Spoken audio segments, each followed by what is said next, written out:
répliques de Beretta, quelques répliques de pistolets Smith & Wesson, et surtout pour énormément de répliques de 1911. Ils ont vraiment 150 millions de variantes différentes de 1911.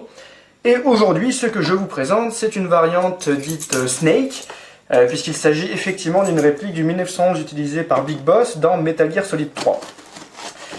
Alors, j'ai eu cette réplique par l'intermédiaire de Julien de chez Paul Japan, de Impulse 101, je veux dire.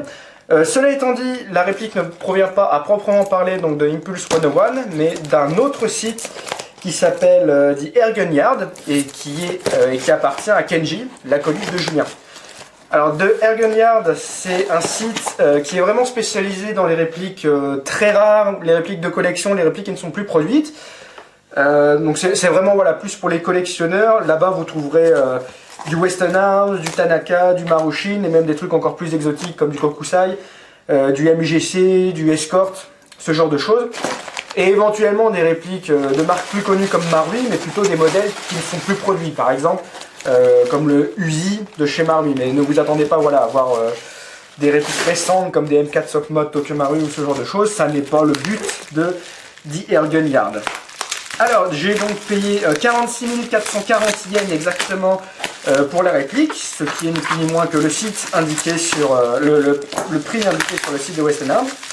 J'ai payé 3000 yens de frais de port et 2470 yens pour les frais PayPal. Bien sûr, et comme d'habitude, tous les liens sont disponibles dans la description de la vidéo, donc je vous invite à aller y jeter un coup d'œil. Donc voici déjà la boîte. On peut voir les lettres SCW pour Shibuya Custom Work. C'est le système, on va dire, utilisé par les 1911 Western Arms, qui utilise le système dit Mania ou Magna Blowback Western Arms, qui est donc une mécanique spécifique. Ça n'est pas une reproduction du système Marui ou du système KSC ou quoi que ce soit. C'est la propre mécanique Western Arms. Alors, qu'est-ce donc que ceci? Ça a l'air d'être un catalogue. Là, on peut revoir le fameux Beretta de Léon que j'avais déjà acheté précédemment et dont j'ai déjà fait quelques vidéos sur ma chaîne. Là, on peut voir le Kimber utilisé par Sylvester Stallone dans le film Expandable. Je crois que Twist Up des Tactical Black Cats a fait une vidéo à son sujet d'ailleurs. Donc voici la réplique. Le bouchon de sécurité, on va enlever. Et donc voilà, le 1911 Snake, ou MGS3, ou je ne sais pas exactement quel est le vrai nom de cette réplique au final, de chez Western Arms. Alors, comme pour toutes les autres marques japonaises, eh bien, on a encore ici une réplique en ABS, et force est de reconnaître que c'est assez impressionnant ce que Western Arms est capable de faire avec de l'ABS. En fait, il s'agit ici d'ABS, mais qui est aggloméré, je ne sais pas si le terme exact, mais on va quand même l'utiliser, avec des particules de métal. Et Western Arms en particulier est particulièrement réputé pour les finitions qu'ils sont capables d'appliquer à leurs répliques.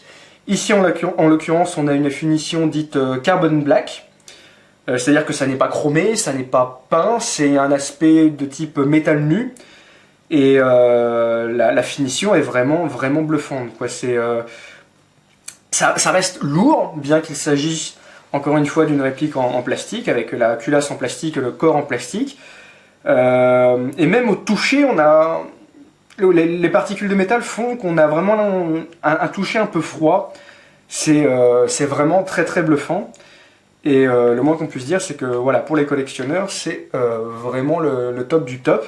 Alors, le fameux 1911 donc utilisé par Big Boss dans Metal Gear Solid 3, c'est une base de M1911 A1 standard, mais avec une liste de modifications assez importante. Il y a d'ailleurs une scène dans le jeu qui est assez connue et en ce qui me concerne assez épique, où Snake fait un inventaire exhaustif de toutes les modifications qui ont été apportées. Alors, je ne pense pas que je serai capable de toutes les citer de tête, mais on a donc une culasse renforcée par rapport au modèle d'origine avec des lignes de serration sur le côté. On a la sécurité du grip qui a été désactivée, la queue de castor qui a été allongée, le marteau qui a été remplacé par un anneau afin que l'action soit plus rapide, l'arrêtoire de culasse et la sécurité qui ont été allongées, agrandies, le bouton d'éjection du chargeur qui est un peu plus épais qu'à l'ordinaire, les organes de visée qui sont de type 3 points blancs, qui sont plus élaborés que le viseur d'origine, le filetage pour silencieux bien sûr, la queue de détente qui est plus longue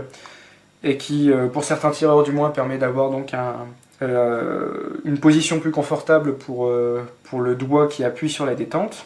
Et la touche finale, eh bien, ça va être les plaquettes de la poignée qui sont évidées. Ça, c'est quelque chose que Snake fait lui-même. L'idée étant que ça lui permet de tenir son pistolet en même temps que son couteau. Alors il n'y a pas un couteau de ce genre-là, mais l'idée c'est que voilà, le manche du couteau vient se placer dans le creux ici, et ça lui permet de tenir les deux en même temps. Étrangement, Western Arms a choisi de faire la modification des deux côtés, alors qu'il me semble bien que dans le jeu, il ne le fait que d'un seul côté. De la même façon, en principe, ce sont supposées des plaquettes en bois, et là il s'agit manifestement de plastique, mais bon, ça reste quand même au niveau de la finition extrêmement impressionnant. Ensuite, au niveau des performances pour les Western Arms, alors sauf erreur de ma part, ils ont des hop-up fixes, ce qui pour certains est plutôt un défaut. Moi, je n'ai pas forcément d'avis fixé, c'est le moins qu'on puisse dire, à ce sujet, puisque un hop-up fixe, ça peut être quelque chose de très bien au final, pourvu que le hop-up d'origine soit bon en fait. Moi, je considère que si la trajectoire est droite avec de la 0,25, mettons, bah, ça devrait être satisfaisant néanmoins. Au niveau de la puissance, là encore, on a affaire à un GBB japonais, donc ça devrait être aux alentours de 300 fps. Et niveau compatibilité, bah, à ma connaissance, rien du tout, puisque tout devrait être spécifique à Western Arms. Cela étant dit, bah, je pense pas forcément qu'il y ait besoin de changer quoi que ce soit, puisque une réplique Western Arms, on l'achète au final avant tout pour sa finition. Après, pour les performances, elle devrait être correcte, sachant en plus que d'origine, les Western Arms ont un canon en 6.03, si je ne dis pas de bêtises. Et voilà, que demander de plus pour une réplique de pistolet? Au final, je pense que ça n'est pas forcément nécessaire de l'upgrader. Là, on peut voir le chargeur qui a cette plaquette caractéristique des chargeurs Western Arms. J'ai jamais bien compris à quoi c'était supposé servir. Quand le chargeur est vide en fait de gaz, cette plaquette vient se positionner par-dessus, ce qui permet, je sais pas, peut-être de vraiment purger à fond le chargeur. Si quelqu'un a une explication à ce sujet. La course de la culasse est assez impressionnante, où à part la résistance du ressort de rappel, on sent que ça ne frotte nulle part, quoi. On sent vraiment que les ajustements sont très bien faits, c'est très agréable encore une fois de manipuler. Une chose curieuse par contre, c'est qu'on ne peut pas power stroker, ça c'est dommage. C'est-à-dire que là, vous pouvez voir donc que la trajectoire de culasse est enclenchée, le chargeur est enlevé. Normalement, en tirant la culasse, ça devrait revenir en avant. Mais là, malheureusement, ça n'est pas le cas. Voilà ce que ça donne d'un peu plus près.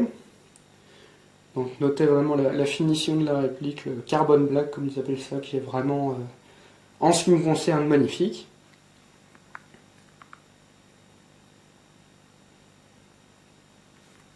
On peut jeter un coup d'œil au viseur, donc avec les 3 points blancs.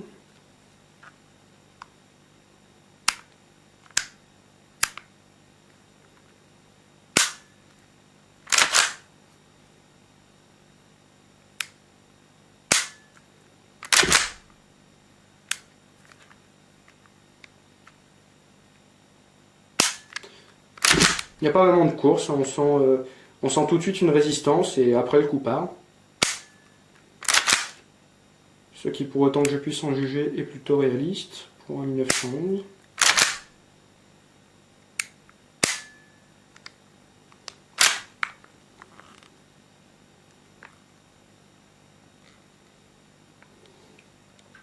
On n'échappe pas au petit logo ASGK tout de même. Voilà, en somme, je n'avais jamais montré de réplique, de 1911 Western Arms sur ma chaîne, et je pense que c'est quelque chose qui manquait. Ça faisait longtemps que j'avais envie d'acquérir un de ces engins-là. Et donc merci à Kenji de The Airgun Yard de m'avoir permis d'acheter cet engin-là. Donc bien sûr, je vais faire une vidéo de tir comme à mon habitude. Et donc vous pourrez voir à ce moment-là à quoi ça ressemble au niveau tir, au niveau performance et au niveau puissance. Voilà, merci d'avoir regardé cette vidéo, et moi je vous dis à une prochaine fois pour la vidéo de tir. Salut!